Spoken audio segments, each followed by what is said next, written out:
Welcome back, fellow curious minds. Thank you for joining me once again. Settle in, get comfortable, and let's explore another fascinating story together. Picture this. You're an ancient Greek child sitting around a flickering fire as your grandfather begins to speak. Long ago, he says, when gods walked among mortals and monsters terrorized the land, there lived heroes whose deeds shaped the very world we know. Those stories your grandfather told weren't just entertainment. They were the original superhero sagas, the first action movies, the blueprint for every hero's journey ever told. From Star Wars to Harry Potter, from Superman to Spider-Man, every modern hero follows patterns established 28 centuries ago by 5 legendary Greek champions. Tonight, we're diving into the Bronze Age world of Perseus, Theseus, Heracles, Jason, and Bellerophon. These weren't just stories to the ancient Greeks. They were sacred truths about what it meant to be human, to face impossible odds, and to either rise to greatness or fall to hubris. These tales, first sung by wandering bards in the 8th century before Christ, created something revolutionary, the hero's journey. But more than that, they revealed uncomfortable truths about courage, sacrifice, and the price of glory that still echo through our modern world. Let's begin where all Greek heroes must, not with their greatest triumphs, but with the moment ordinary life shattered forever. The first pattern every hero follows starts with a prophecy, a curse or divine intervention that destroys their normal world. Take Perseus, born around 1300 years before the Common Era. His grandfather, Heracles, ruled the prosperous city of Argos. But the oracle at Delphi delivered a chilling message. Your grandson will kill you. Terrified, Heracles imprisoned his daughter Danae in a bronze tower, thinking no mortal man could reach her. But Zeus, king of the gods, had already chosen Danae. He visited her as a shower of golden light, and 9 months later, Perseus was born. When Heracles discovered the baby, he faced an impossible choice: kill his own grandson and risk divine wrath, or let the prophecy unfold. Instead, he chose a coward's middle path. He sealed Danae and infant Perseus in a wooden chest and cast them into the sea, leaving their fate to the gods. The chest washed ashore on the island of Seriphos, where a fisherman named Dictys found them. For 15 years, Perseus grew up believing himself the son of a fisherman, unaware that divine blood flowed through his veins. But heroes can't hide forever. King Polydectes of Seriphos lusted after Danae and saw her grown son as an obstacle. At a feast, he announced his intention to marry another woman and demanded wedding gifts from all his subjects. When Perseus declared he would bring anything the king desired, Polydectes smiled coldly. "Bring me the head of Medusa," he said, expecting never to see the young man again. Medusa was one of 3 Gorgon sisters, monsters so hideous that anyone who looked directly at them turned instantly to stone. She had once been a beautiful priestess of Athena, but Poseidon had violated her in Athena's temple. The goddess punished not the god, but the victim, transforming Medusa's hair into writhing snakes and her gaze into a weapon of death.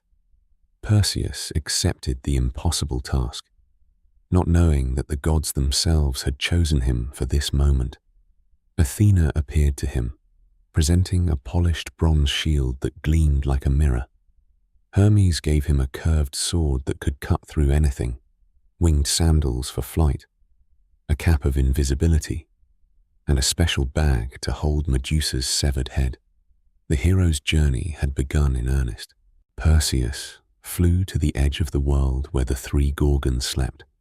Medusa lay among her sisters, but she alone was mortal. Using Athena's shield as a mirror, Perseus approached backward, watching her reflection. The goddess guided his hand as he brought down Hermes' sword. The moment Medusa's head separated from her body, something miraculous happened. From her spilled blood sprang Pegasus, the winged horse, and Chrysaor, a golden giant. Even in death, Medusa's divine essence created new wonders. But Perseus's quest wasn't finished. Flying home with his prize, he spotted a beautiful woman chained to a cliff by the sea. This was Andromeda, daughter of Queen Cassiopeia, who had boasted that her daughter was more beautiful than the sea nymphs. Poseidon had sent the sea monster Cetus to devour her as punishment. Perseus fell in love instantly. He struck a bargain with Andromeda's parents. He would slay the monster if they gave him their daughter's hand in marriage. When Cetus emerged from the depths, Perseus used Medusa's head to turn the creature to stone, then shattered its petrified form with his sword. Years later, competing in athletic games in Larissa, Perseus threw a discus that went astray, striking and killing an old man in the crowd. That man was his grandfather Acrisius, who had been living in exile, still fleeing the prophecy. The oracle's words had come true despite every attempt to prevent them. Perseus had learned the first great truth of heroism. You cannot escape your destiny, only choose how you face it. While Perseus represented divine favor and destiny, our second hero embodied something different: the triumph of civilization over chaos. Theseus of Athens, born around 1200 years before the Common Era, showed that heroes could be made through choice as much as birth. Theseus grew up in Troezen, raised by his mother Aethra, but not knowing his father's identity. When he came of age, Aethra led him to a massive boulder. "Your father placed a sword and sandals beneath this stone," she said. "If you are truly his son, you can lift it." Theseus grasped the boulder, and with tremendous effort rolled it aside. There lay the sword and sandals of Aegeus, king of Athens. But rather than take the safe sea route to claim his birthright, Theseus chose the dangerous overland path, seeking to prove himself through trial. This decision established the second pattern of heroism: the voluntary acceptance of unnecessary danger. Heroes don't just face challenges, they seek them out. On the road to Athens, Theseus encountered 6 monsters who terrorized travelers. But here's what made him different from other heroes. He defeated each monster using their own methods against them. When he met Sinis, who killed victims by tying them between 2 bent pine trees that tore them apart, Theseus used the same technique on Sinis. When he faced Siren, who kicked travelers off a cliff to feed his giant turtle, Theseus kicked Siren to the same fate. This wasn't just poetic justice. It was Theseus establishing a new principle: the law of reciprocity. Monsters would face exactly the evil they inflicted on others. Arriving in Athens, Theseus found the city gripped by a horrific annual tribute.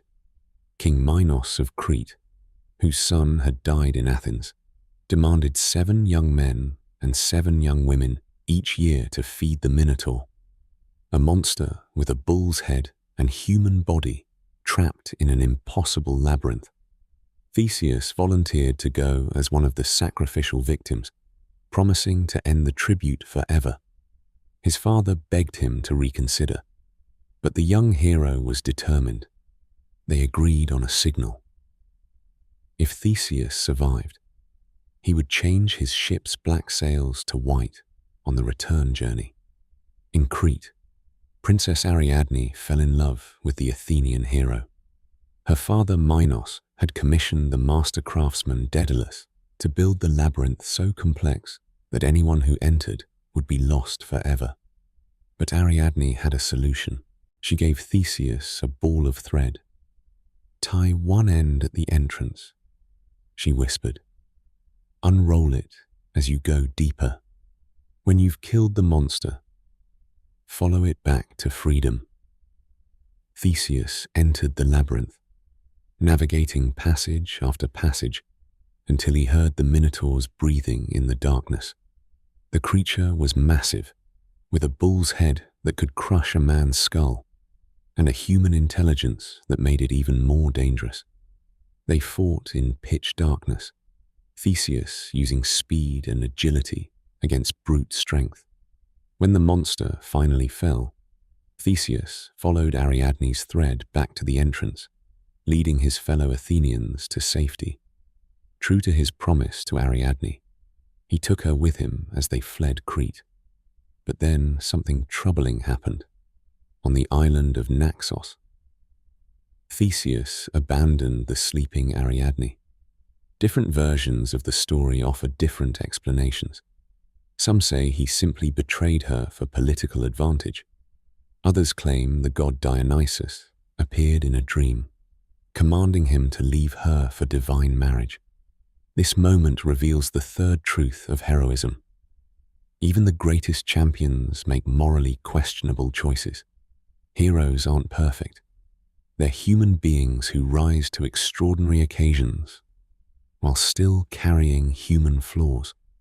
Theseus's story took an even darker turn on his return to Athens. Overwhelmed by his victory, he forgot to change the sails from black to white. When King Aegeus saw the black sails approaching, he believed his son was dead. In his grief, he threw himself from the cliff into the sea that still bears his name. Theseus had saved Athens from the Cretan tribute, but at the cost of his father's life. Victory and tragedy intertwined, as they always do in the hero's journey. The third hero took this pattern to its ultimate extreme. Heracles, known to Romans as Hercules, born around 1250 years before the Common Era, became the greatest of all Greek heroes precisely because he faced the most suffering. Heracles was the son of Zeus and the mortal woman Alcmene. But Zeus's wife Hera, consumed by jealousy, made the hero's entire life a series of trials. When Heracles was still a baby, she sent 2 serpents to kill him in his cradle. The infant strangled them with his bare hands. As a young man, Heracles married Megara, daughter of the king of Thebes, and fathered 3 children. He seemed destined for a normal royal life. But Hera wasn't finished with him. She drove him temporarily insane, and in his madness, Heracles killed his wife and children with his own hands. When he regained his sanity and realized what he had done, Heracles sought purification at the Oracle of Delphi. The Pythia delivered her judgment. He must serve his cowardly cousin Eurystheus, king of Tiryns, for 12 years and complete whatever labors were assigned to him. This established the 4th pattern of heroism. The greatest heroes are those who seek redemption through service to others. Heracles could have lived quietly as an exile, but he chose the path of atonement. Eurystheus, hoping to kill his powerful cousin, assigned 12 seemingly impossible tasks. The first was to kill the Nemean lion, whose golden hide was impervious to all weapons. Heracles tracked the beast to its cave, discovered that arrows and spears bounced harmlessly off its pelt, and did what only a hero would do. He wrestled the lion with his bare hands, strangling it to death. But how do you skin a hide that can't be cut? Heracles realized that the only thing sharp enough to cut the lion's hide were the lion's own claws. He skinned the beast and wore its pelt as armor for the rest of his life. The second labor sent him after the Lernaean Hydra, a water serpent with 9 heads that grew back double when cut off. Every solution created a bigger problem. But Heracles brought his nephew Iolaus, who cauterized each neck stump with a burning torch, preventing regeneration. When they finally cut off the immortal central head, Heracles buried it under a massive rock. Each labor taught the same lesson. Impossible problems require creative solutions and trusted allies. For his third labor, Heracles spent an entire year hunting the Ceryneian hind, a golden deer sacred to Artemis. This wasn't about strength, but patience and persistence. For the fourth, he captured the Erymanthian boar alive, demonstrating that true power includes restraint. The fifth labor was perhaps the most humbling. Eurystheus ordered Heracles to clean the Augean stables in a single day. King Augeas owned 3,000 cattle, and their stables hadn't been cleaned in 30 years. The accumulation was mountainous, seemingly impossible for one man to move. But Heracles rerouted 2 rivers to flow through the stables, washing away decades of filth in hours. Sometimes heroism isn't about fighting monsters. Sometimes it's about doing unglamorous but necessary work with intelligence and determination.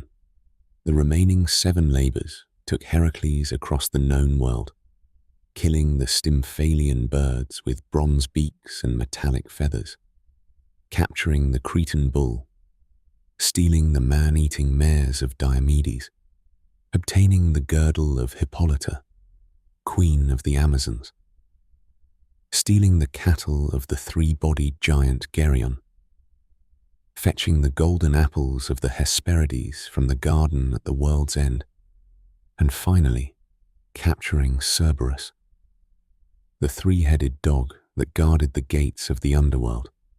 That last labor required Heracles to descend into Hades itself. When he asked to borrow Cerberus, the god of the dead agreed on one condition. Heracles must subdue the monster without using weapons. Once again, the hero wrestled a supernatural opponent with nothing but his strength and courage, dragging Cerberus to the surface to complete his final task. When the 12 labors were finished, Heracles had achieved something unprecedented: redemption through suffering freely chosen. Unlike other heroes who won glory through single great deeds, Heracles earned immortality through 12 years of service. But his story didn't end there. Later in life, Heracles married Deianira, who unknowingly gave him a robe poisoned with the Hydra's blood. The poison burned like acid, but was so fused to his skin that removing it would tear away his flesh. Faced with unbearable agony and certain death, Heracles built his own funeral pyre on Mount Oeta and ordered it lit while he still lived. As the flames consumed his mortal body, Zeus sent down a chariot to carry Heracles' spirit to Olympus, where he became a god. He alone among heroes achieved true immortality, not through avoiding death, but by facing it on his own terms. Our fourth hero represents a different kind of courage, the hero who succeeds through teamwork rather than individual prowess. Jason of Iolcus, born around 1180 years before the Common Era, assembled the greatest crew in Greek legend for a quest that would take them to the edge of the world. Jason's uncle Peleus had usurped the throne that rightfully belonged to Jason's father. When Jason came of age and returned to claim his birthright, Peleus consulted an oracle who had warned him to beware a man with one sandal. By divine irony, Jason had lost one sandal helping an old woman cross a flooded river. That woman was Hera in disguise, earning Jason the goddess's protection. But the oracle's words had sealed Peleus's fate. Not wanting to kill his nephew directly, Peleus set an impossible task. Bring me the golden fleece from Colchis, and I'll gladly give you the throne. Boom. The golden fleece came from the ram that had rescued Phrixus and Helle when their stepmother tried to sacrifice them. The ram had flown them across the sea, but Helle fell off and drowned in the strait still called the Hellespont. Phrixus reached Colchis safely and sacrificed the ram to Zeus, hanging its golden fleece in a grove sacred to Ares, where it was guarded by a dragon that never slept. Jason couldn't attempt this quest alone. He commissioned Argus to build the greatest ship ever constructed, the Argo, with 50 oars and a hull made from timber taken from Zeus's sacred oak grove at Dodona. The ship itself could speak prophecy. Then Jason assembled the Argonauts, the greatest heroes of their generation. The crew included Heracles for strength, Orpheus, whose music could charm wild beasts, the twins Castor and Pollux, Atalanta the huntress, and dozens of other champions. Their journey to Colchis became an epic in itself. They faced the clashing rocks, massive stone gates that crushed ships attempting to pass through. A blind prophet told them to release a dove first. If it made it through, they could follow. The dove lost only its tail feathers to the crushing stones. The Argonauts rode frantically through the gap, losing only their stern ornament as the rocks crashed together behind them. In Colchis, King Aeetes agreed to give up the golden fleece if Jason could complete 3 impossible tasks: yoking 2 fire-breathing bronze bulls, using them to plow a field and sow it with dragon's teeth, then defeating the armed warriors that would spring from the planted teeth. Jason would have died attempting the first task. But Aeetes' daughter Medea fell in love with him. She was the granddaughter of Helios the sun god and a powerful sorceress. Medea gave Jason a magical ointment that protected him from the bull's flames and whispered the secret to defeating the earthborn warriors. Throw a stone among them, and they would fight each other instead of him. With Medea's help, Jason completed the tasks, but Aeetes refused to honor their agreement. That night, Medea led Jason to the grove where the golden fleece hung. The sleepless dragon coiled around the tree was as large as a ship. But Medea sang lullabies and sprinkled sleeping potions until its eyes finally closed. Jason seized the fleece and fled with Medea and the Argonauts. But their return journey became a nightmare of pursuit and narrow escapes. To delay her father's ships, Medea committed an unspeakable act. She killed her own brother, Absyrtus, and scattered pieces of his body in the sea, knowing Aeetes would have to stop and collect them for proper burial. The Golden Fleece quest revealed the 5th pattern of heroism. Even successful heroes pay terrible prices for their victories. Jason won the fleece, but only through a woman's magic, and at the cost of innocent blood. Back in Iolcus, Medea used her sorcery to kill Peleus by tricking his daughters into cutting him up and boiling him, claiming this would restore his youth. It didn't. Jason and Medea fled into exile, eventually settling in Corinth. For 10 years they lived as husband and wife. But Jason's heroic career was over. When King Creon offered Jason his daughter's hand in marriage, along with political power, the aging hero abandoned Medea for this younger, more advantageous match. Medea's revenge was swift and horrible. She sent Jason's new bride a poisoned robe that burned her to death, then killed her own children by Jason, rather than let them live as slaves in his new household. The hero who had once led the greatest expedition in Greek legend ended his days broken and alone. The final irony came years later, when Jason sat beneath the rotting hulk of the Argo, remembering his glory days. A piece of the ship's prow broke off and struck him in the head, killing him instantly. The vessel that had carried him to immortal fame became the instrument of his death.